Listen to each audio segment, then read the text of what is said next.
اب یہ نوٹ کر لیجئے، ہدایت و ضلالت اس دنیا میں جو مختلف حالتیں انسان پر طاری ہوتی ہیں، یا نعمتوں کی بارش ہو رہی ہے، یا تنگی ہے، فقر ہے، احتیاج ہے، دنیاوی حیثیت ہے، وجاہت ہے، یا دنیا میں گمنامی ہے، کسنوی پرست کے بھیا کیس تھی، کوئی آپ کا حال ہی نہیں پوچھ رہا کہ تم ہو کون، تمہارے منہ میں کتنے دانت ہیں، یا یہ کہ دنیا میں اقتدار کی کسی مسند پر انسان بیٹھا ہے، یا یہ کہ کوئی اس کے ہاتھ میں اختیار نہیں. یہ تمام جو حالات انسان پر طاری ہوتے ہیں، ان کے جواب میں جو طرز عمل فکری اعتبار سے اور عملاً انسان اختیار کرتا ہے، اس کے 4 درجے ہیں. پہلا درجہ ہے انتہائی گمراہی، ضل ضلالا بعیدا. وہ کیا ہے؟ اگر عزت ہوئی، نعمتیں ملی، فلاں دیوی یا دیوتا کی نگاہ کرم ہے، اس کی کرپا سے یہ ہو گیا.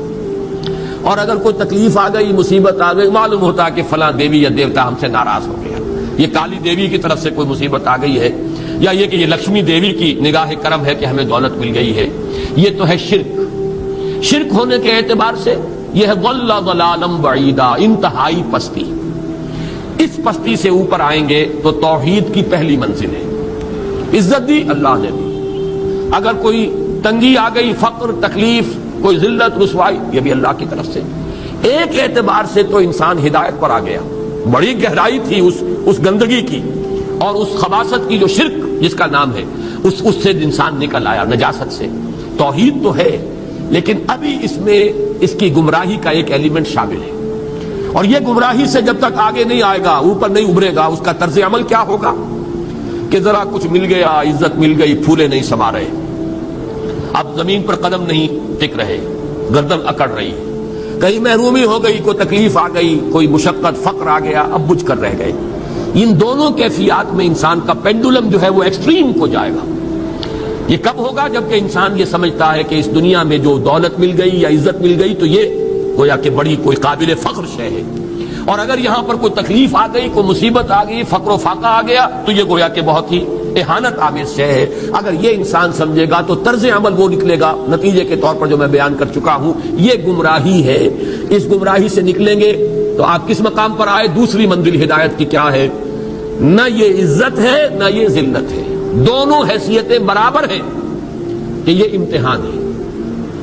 اسی لیے ان دونوں آیتوں میں ایک لفظ قدر مشترک ہے، اذا مبتلاہ فاما الانسان اذا مبتلاہ ربہ فاکرمہ ونعمہ.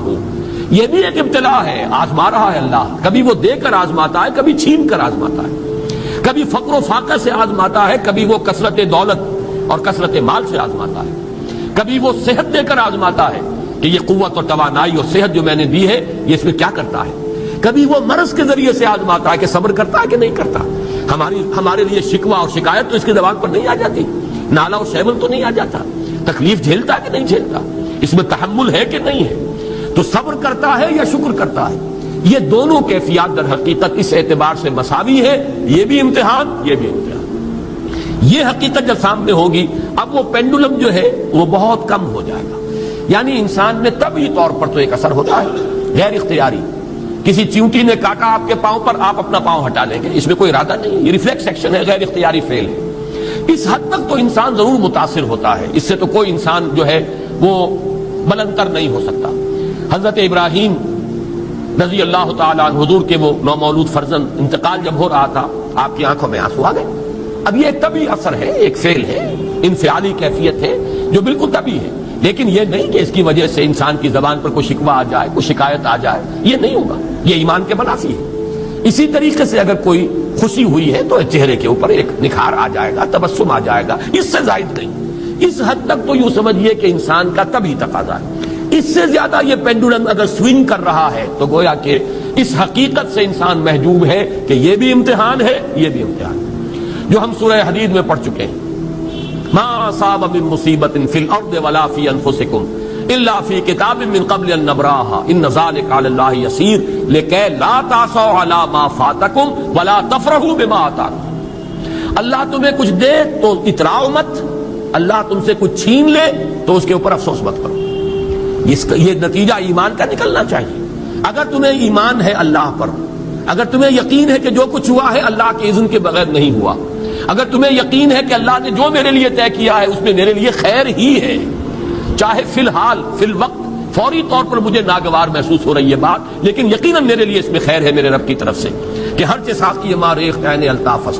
ہم تو شارٹ سائٹڈ ہیں، ہم دیکھ نہیں سکتے کسی شے کو، ہم اس کے ظاہر کو دیکھ کر گھبرا اٹھتے ہیں کہ یہ تو تکلیف آ گئی، کیا پتا اسی کے پردے میں اللہ کی رحمت آ رہی ہے۔ میں نے وہ رئیس امروہوی کے اشعار آپ کو کئی دفعہ سنائے ہیں۔ وہ وقت آیا کہ ہم کو قدرت ہماری سعی و عمل کا پھل دے، بتا رہی ہے یہ ظلمت شب کہ صبح نزدیک آ رہی ہے۔ ابھی ہے کچھ امتحان باقی، فلاکتوں کے نشان باقی، قدم نہ پیچھے ہٹے کہ قسمت ابھی ہمیں آزما رہی ہے۔ رئیس اہل نظر سے کہہ دو کہ آزمائش سے جی نہ ہارے، جسے سمجھتے ہو آزمائش وہی تو بگڑی بنا رہی ہے۔ اسی آزمائش سے تو بگڑی بنے گی، اسی سے تو تمہارا خیر جو ہے اجاگر ہوگا، سامنے آئے گا، پتہ چلے گا who's who, what is what۔ ابو بکر میں کتنا یقین اور ایمان تھا، یہ کیسے معلوم ہوگا؟ کیسے معلوم ہوگا کہ بلال میں کتنا سہار، کتنا تحمل تھا، کتنا صبر تھا، اگر وہ مصیبت ان پر نہ آتی کہ جو امیہ ابن خلف کے ہاتھوں ان پر قیامت ٹوٹ رہی تھی۔ تو یہ ساری چیزیں جو ہے ما اصاب من مصیبت فی الارض ولا فی انفسکم الا فی کتاب من قبل ان نبرأ ان ذلک علی اللہ یسیر لکی لا تأسوا علی ما فاتکم ولا تفرحوا بما آتاکم واللہ لا یحب کل مختال فخور۔ اگر اس حقیقت سے محجوب ہو جاؤ گے تو پھر اختیال اور فخر اور گھمنڈ پیدا ہو جائے گا تمہارے اندر، یا دوسری طرف مایوسی، کمر ہمت ٹوٹ کر رہ جائے گی، خودکشی کرنے کو انسان آمادہ ہو جاتا ہے، ذرا کوئی ناکامی دنیا میں آ گئی، کوئی تکلیف آ گئی۔ یہ ہے در حقیقت تیسری منزل، ہدایت کی دوسری سیڑھی۔ پہلا کیا تھا؟ نہایت ضل ضلالا بعیدا، کوئی خیر مل گیا تو کسی دیوی کی نگاہ کرم، کوئی تکلیف آ گئی تو کسی دیوتا کی ناراضگی، یہ تو ہے ضل ضلالا بعیدا۔ اس سے اوپر آئے، یہ پہلی سیڑھی ہدایت کی ہے۔ عزت ہے تو اللہ کی طرف سے، اور اگر کوئی ذلت ہے، تنگی ہے تو اللہ کی طرف سے، یہ ہدایت کا آغاز ہو گیا۔ یہ توحید کی بنیادی منزل ہے۔ اس سے اگلی منزل، یہاں کی ذلت ذلت نہیں، یہاں کی عزت عزت نہیں۔ ذالک یوم التغابن، ہار اور جیت کے فیصلے کا دن تو قیامت کا دن ہے۔ وہاں معلوم ہوگا جس کو اس روز عزت ملی وہ عزت والا ہے، جو اس روز ذلیل ہو گیا وہ ذلت والا ہے۔ یہ تو امتحان ہے، دارالامتحان ہے۔ خلق الموت والحیات لیبلوکم ایکم احسن عملا، یہ تو دارالامتحان ہے۔ امتحان ہونے کے ناطے دونوں برابر ہیں۔ اس سے اوپر ہے ایک چوتھی منزل، ہدایت کی تیسری منزل۔ وہ کیا ہے؟ عام طور پر انسان یہ سمجھتا ہے کہ یہ جو آزمائش ہے تنگی کی اور فقر و فاقہ کی، یہ سخت تر آزمائش ہے، اور نعمتوں کی بارش ہو تو یہ آسان آزمائش ہے۔ یہ بھی ابھی گمراہی کا ایک پرت جو ہے اس کی باقی ہے۔ ابھی ہدایت کا جو کامل جو ہوگا انکشاف وہ کب ہوگا؟ جب انسان اس حقیقت کو جان لے کہ جہاں وسعت ہو، جہاں کثرت ہو، وہ زیادہ بڑا امتحان ہے، سخت امتحان ہے، بجائے اس کے کہ اگر قلت ہے، کمی ہے، یہ کم تر امتحان ہے، یہ کم بھاری امتحان ہے۔ کیوں؟ کہ اگر آپ کے پاس کثرت ہے، آپ کے اندر غفلت پیدا ہو جائے گی۔ کثرت کا لازمی نتیجہ غفلت ہے۔ نہ کوئی غم کرو، نہ خوف، خوشیاں مناؤ جنت کی جس کا تم سے وعدہ کیا گیا تھا۔ اللہ کی ربوبیت پر اطمینان جب انسان کو ہو جاتا، میرا رب اللہ ہے، ربی اللہ، انسان کے لیے نہ کوئی کھٹکا، نہ کوئی خطرہ، نہ کوئی خوف، نہ کوئی حزن۔ جو کچھ ہو رہا ہے کس کے اذن سے ہو رہا ہے؟ اللہ کے اذن سے۔ اللہ کے اذن کے بغیر پتہ تک نہیں ہلتا۔ یہ کوئی اندھا بہرا مادہ نہیں ہے جس سے مجھے کوئی خوف ہو۔ اندھا بھینسا چلا رہا ہو اس سے تو ڈرنے کا ہر انسان کو ڈرنا چاہیے، نہ معلوم کس کو ٹکر مار دے۔ لیکن نہیں، اس کائنات کو چلانے والا ایک سمیع و بصیر خدا ہے، وہ جو میرا دوست ہے، میرا ولی ہے۔ اللہ ولی الذین آمنوا یخرجہم من الظلمات الی النور۔ اللہ اہل ایمان کا ولی ہے، ساتھی ہے، پشت پناہ ہے، مددگار ہے، حمایتی ہے۔ بتائیے جسے یقین ہو جائے کہ اللہ میرا مددگار، اللہ میرا محافظ، اللہ میرا پشت پناہ، اللہ میرا حمایتی، اس کے لیے کوئی خوف ہوگا؟ اس سے کوئی ڈر ہوگا؟ میں مثال دیا کرتا ہوں ایک بہت سادہ، پنجاب کے دیہات کی۔ تو بڑا چودھری ہے اور کوئی غریب کسان ہے۔ اس غریب کسان کی کہ جانوروں کو ہر وقت اندیشہ ہوگا چوری کا، کوئی میری بھینس کھول کر نہ لے جائے، کوئی میرا بیل کھول کر نہ لے جائے۔ لیکن جس کے بارے میں یہ سب کو معلوم ہو کہ وہ جو بڑا چودھری ہے وہ اس کا دوست ہے، اس کی بچیا کو کوئی خوف ہوگا؟ اس کی بھینس پر کوئی ہاتھ ڈالے گا؟ اسے کوئی اندیشہ ہوگا؟ نہیں. کیوں؟ کہ وہ بڑا چودھری، بڑا اس کا یہاں کا سردار، جاگیردار، سب کو معلوم ہے وہ میرا دوست ہے، کوئی میرے خلاف اقدام نہیں کر سکتا. اس دنیا میں یہ چھوٹی سی بات اگر آپ کے دلی اطمینان اور سکون کا باعث بن سکتی ہے تو ذرا تصور کیجئے. میں لفظ تصور استعمال کروں گا صرف اس لیے کہ اس کا ہم جس کو کہتے ہیں ادراک اور شعور کر نہیں سکتے، اگر کے ساتھ کر سکتے. اگر یقین ہو کہ اللہ میرا مددگار اور یقین ہو کہ اللہ ہر آن میرے ساتھ ہے، پھر کوئی خوف کس کا خوف؟ کوئی شے اللہ سے بالا تر ہے؟ کوئی قوت اس سے زیادہ طاقتور ہے؟ کوئی اس کے ارادے کو بدلنے والا ہے؟ کوئی اس کی مشیت کے آڑے آنے والا ہے؟ یہی بات ہے جو حضور نے فرمائی. یہ ایمان کا حاصل ہے لب لباب کہ دیکھو اچھی طرح اس بات کو ذہن نشین کر لو. اگر تمام انسان مل کر تمہیں کوئی نقصان پہنچانا چاہے نہیں پہنچا سکتے مگر جو کچھ اللہ نے لکھ دیا ہو، اور تمام انسان مل کر تمہیں کوئی نفع پہنچانا چاہے نہیں پہنچا سکتے مگر وہ شے جو اللہ نے طے کر دیا. آپ پھر میں کہوں گا ذرا طاری کیجئے، اسے فرض کیجئے، اسے سوچئے. اگر اس حدیث پر ہمارا دل ٹھکا ہوا ہو تو کسی سے ڈر ہوگا یہ مجھے نقصان نہ پہنچا دے، یہ میری رپورٹ خراب نہ کر دے، یہ میری انکریمنٹ نہ رکوا دے، یہ میرا یہ نہ بگاڑ دے، یہ میرے یہ نقصان نہ پہنچا دے. اس کا ڈر، اس کا ڈر، اس کا خوف، اس کی خوشامد، اس کے لیے جا کر طرح طرح سے اپنی عزت نفس کو ذلیل کروانا اس کے سامنے. یہ سب کچھ کیوں کرتا ہے انسان؟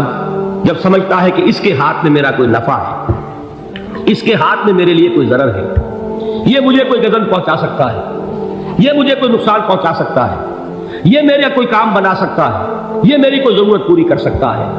اسی کا نام شرک ہے. جہاں آپ نے یہ سمجھا کہ غیر اللہ کے اندر کوئی طاقت موجود ہے وہی شرک ہے. بتوں سے تجھ کو امید ہے، خدا سے نو امیدی، مجھے بتا تو صحیح اور کافری کیا ہے. شرک تو یہ ہے جس پر بھی تمہیں یہ خیال ہے. کلمہ ہے یہ کلمہ سوم، لا حول ولا قوت الا باللہ.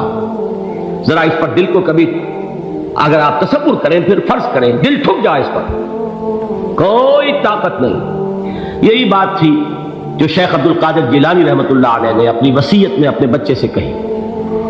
11ویں دینے والے ہیں لیکن حضرت شیخ عبد القادر جیلانی کی وصیت اور تعلیمات کو کتنے لوگ ہیں جانتے ہو؟ یہ جن مقامات تک پہنچے ہیں وہ کس چیز کی بدولت پہنچے؟ انہوں نے جو پیغام دیا وہ کیا تھا؟ اے میرے بچے، جس طریقے سے قرآن مجید میں حضرت لقمان کی نصیحتیں جو ہے نقل کر دی گئی ہیں، میں یہ عرض کروں گا بالفرض اگر قرآن حضرت عبد القادر جیلانی کے بعد نازل ہوا ہوتا تو شیخ عبد القادر کی یہ نصیحتیں بھی قرآن میں درج ہوتی. اتنی اونچی نصیحتیں ہیں.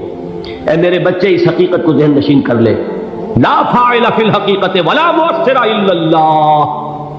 اس کائنات میں نہ کوئی فاعل حقیقی ہے نہ مؤثر حقیقی ہے سوائے اللہ. کسی شے میں کوئی تاثیر نہیں اگر اللہ نہ چاہے.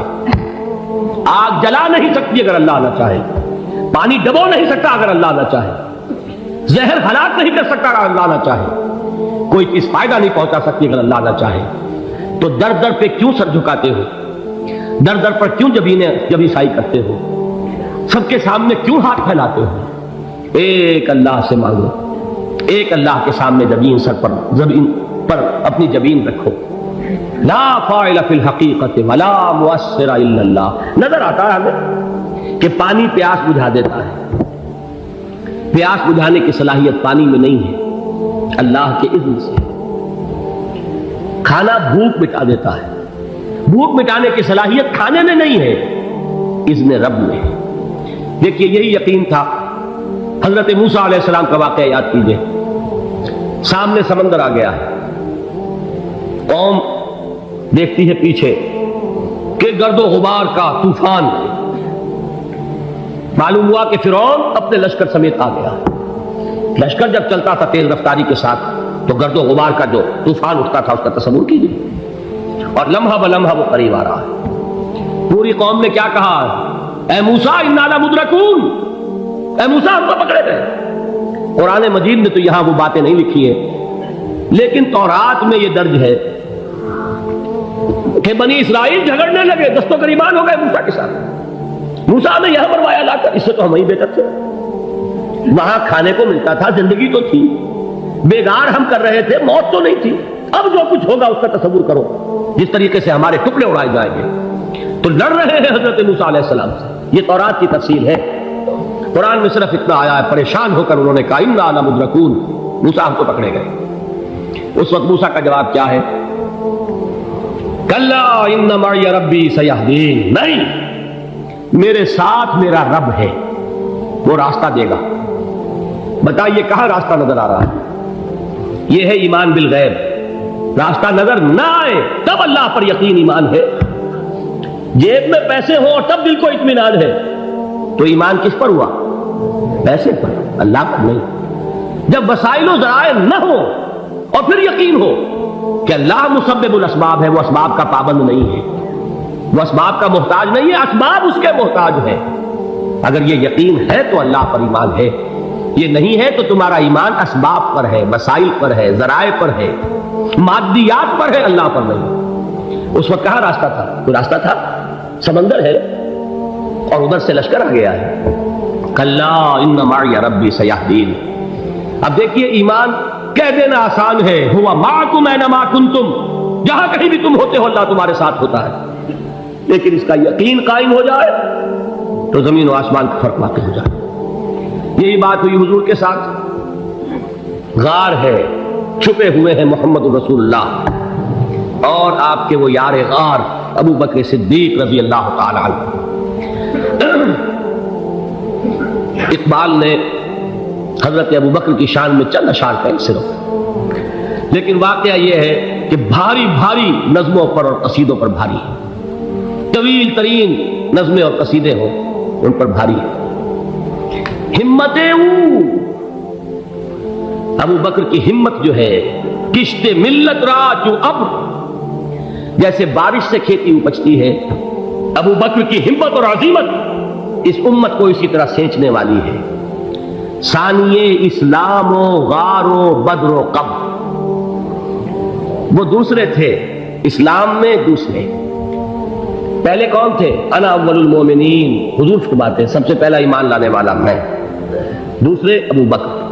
ویسے ہمارے ہاں یہ چلتا ہے اختلاف، حضرت علی پہلے ہیں کہ حضرت ابو بکر پہلے ہیں، لیکن اس میں بڑی خوبصورت تطبیق قائم کی ہے علماء نے، اور بہت صحیح ہے۔ چار کے بارے میں فیصلہ ہی مت کرو کہ کون پہلے، ان کی ایک عجیب تقسیم کر دی ہے۔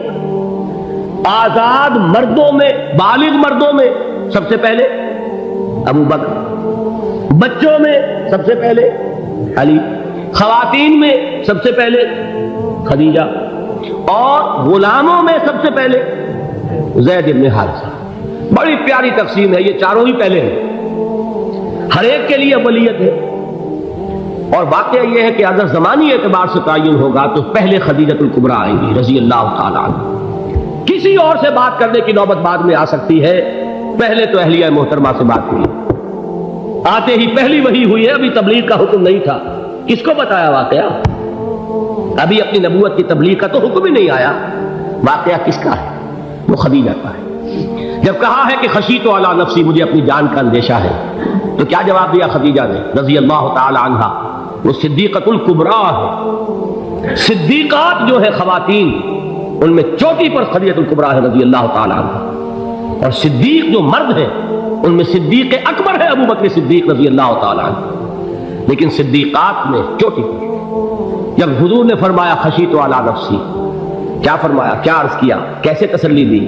نہیں، اللہ آپ کو ضائع نہیں کرے گا، آپ غریبوں کے ہمدرد ہیں، آپ مساکین کے تکالیف رفع کرنے والے ہیں، آپ بیواؤں کی سرپرستی کرتے ہیں، آپ مسافروں کی خدمت کرتے ہیں، اللہ آپ کو ضائع نہیں کرے گا۔ یہ یقین ہے اس خاتون کے اندر۔ خیر وہ ایک علیحدہ بات ہو جائے گی۔ میرے دل پر حضرت خدیجہ رضی اللہ تعالیٰ عنہ کی شخصیت کا بڑا گہرا نقش ہے، جو وہ کوئی اور ہی وقت اور موقع ہوا تو بیان ہوگا۔ بہرحال اقبال نے ایک مصرے میں جو چار اولیتیں جمع کر دی ہیں، ہمتیں کشت امت را چو ابر، ثانی اسلام و غار و بدر و قبر۔ اسلام میں حضور کے بعد پہلے کون؟ ابو بکر۔ غار میں حضور کے ساتھ کون؟ ابو بکر۔ بدر کی رات اللہ کا رسول سر بسجود، وہ جھاڑ، وہ گھاس پھوس کی جو جھوپڑی بنائی گئی تھی، اور وہاں تلوار ننگی لے کر پہرا دینے والا کون؟ ابو بکر. اور اس حجرہ عائشہ میں محمد کے بعد سب سے پہلے دفن ہونے والا کون؟ ابو بکر رضی اللہ تعالی عنہ صلی اللہ علیہ وسلم. وہ جو معاملہ میں سنا رہا تھا غار ثور کا، حضرت ابو بکر بھی حضور کے خیال سے لرز گئے ہیں. آپ کو یاد ہوگا کہ جا کر پہلے تمام جتنے سوراخ تھے انہیں بند کیا ہے. ایک سوراخ رہ گیا تھا جس کو بند کرنے کے لیے کوئی کپڑا نہیں تھا، وہاں اپنی ایڑی رکھی ہے، تب کہا ہے حضور سے تشریف لائیے، اور اپنے زانو پر حضور کو لٹایا ہے، اور وہاں کسی موذی جانور نے کاٹا ہے، حضور کی آنکھ لگ گئی تھی. اس وقت اس بل کے اندر جو بھی بچھو ہے کیا ہے واللہ عالم، اس نے کاٹا ہے. اس کی تکلیف کی وجہ سے ابو بکر کی آنکھوں سے آنسو ٹپک گئے. حضور کے چہرے مبارک پر پڑے ہیں تو حضور جاگے ہیں، معاملہ کیا ہے؟ ایڑی نہیں ہٹائی وہاں سے، مبادا وہ جانور وہاں سے نکل کر محمد الرسول اللہ کو کوئی گزن پہنچا دے. ابو بکر کی ایڑی ہے، جس طرح چاہے کھا لے، ختم کر دے، جان نکل جائے تب کوئی آنچ آئے محمد پر تو آئے، لیکن جیتے جی نہیں. وہ ہے ابو بکر. حضور کے خیال سے اس وقت حضور نے پھر اپنا لعاب دہن لگایا ہے، اور اس سے پھر آپ کی تکلیف ختم ہوئی. جیسے خیبر میں حضرت علی کی آنکھ دکھ رہی تھی، اس کو جو شفا حاصل ہوئی ہے وہ بھی حضور کے لعاب دہن سے ہوئی. تو بہرحال اس وقت انہوں نے کہا ہے کہ اے نبی یا رسول اللہ، اگر اس وقت ان میں سے کسی نے غیر ارادی طور پر بھی اپنے قدموں کی طرف جھانک لیا تو پکڑے جائیں. کیا جواب تھا اللہ کے رسول کا؟ لا تحزن ان اللہ معنا. اللہ ہمارے ساتھ ہے، کیوں گھبراتے ہو ابو بکر؟ یہ ہے ایمان باللہ، میرا مالک اللہ، میرا رازق اللہ، میرا محافظ اللہ، میرا مددگار اللہ، میرا پشت پناہ اللہ، میرا دوست